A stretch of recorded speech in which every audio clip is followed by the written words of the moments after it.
નમસ્કાર દર્શક મિત્રો, આપ જોઈ રહ્યા છો TV9 ઇન્ડિયા। હવે જોઈએ અગત્યના સમાચાર। સુરતમાં ગરબાના કપડાં પહેરીને સ્કૂલે જતી વિદ્યાર્થીની સાથે સ્કૂલ વાહન ચાલકે કરી અડફલા। સુરતમાં છેડતી અડફલાના કિસ્સાઓમાં વધારો થઈ રહ્યો છે, ત્યારે શાળાએ પોતાના બાળકોને કોની સાથે મોકલવામાં આવે છે તેવા પ્રશ્ન કરતો અને વાલીઓની આંખો ખોલતો કિસ્સો સામે આવ્યો છે। અડાજણ વિસ્તારમાં સગીર વિદ્યાર્થીની સાથે સ્કૂલ વાહન ચાલકે છેડતી કરી હતી। વિદ્યાર્થીનીએ શિક્ષકને ફરિયાદ કરતા સમગ્ર મામલો સામે આવ્યો હતો। હાલ પોલીસે આરોપી વાહન ચાલકને ઝડપી લઈને કાયદેસરની કાર્યવાહી હાથ ધરી છે। ઓલપાડ રોડની સ્કૂલમાં અંગ્રેજી માધ્યમમાં અભ્યાસ કરતી સગીર વિદ્યાર્થીની સ્કૂલ વાહન ચાલકે છેડતી કરી હતી। વાહન ચાલક વિજય મધુકર પોસ્તુરેની સામે છેડતી અને પોક્સકો કલમો હેઠળ ગુનો નોંધી ધરપકડ કરી છે।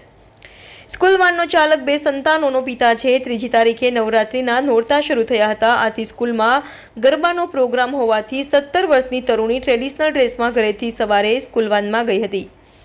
દરમિયાન વાનના ચાલકે વિદ્યાર્થીનીને અડફલા કરી ફોટો પાડવાની કોશિશ કરી હતી।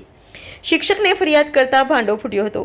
સ્કૂલના સંચાલકે આવા વાહન ચાલક સામે કોઈ કાર્યવાહી ન કરી ઉપરથી વિદ્યાર્થીનીને બીજી સ્કૂલ વાનમાં શિફ્ટ કરી દીધી હતી। પોલીસે પણ આ ઘટનાને ગંભીરતાથી લઈ છેડતીનો ગુનો દાખલ કરી આરોપી સ્કૂલવાલના ચાલકને પકડી લાવી ધરપકડની કાર્યવાહી કરી છે।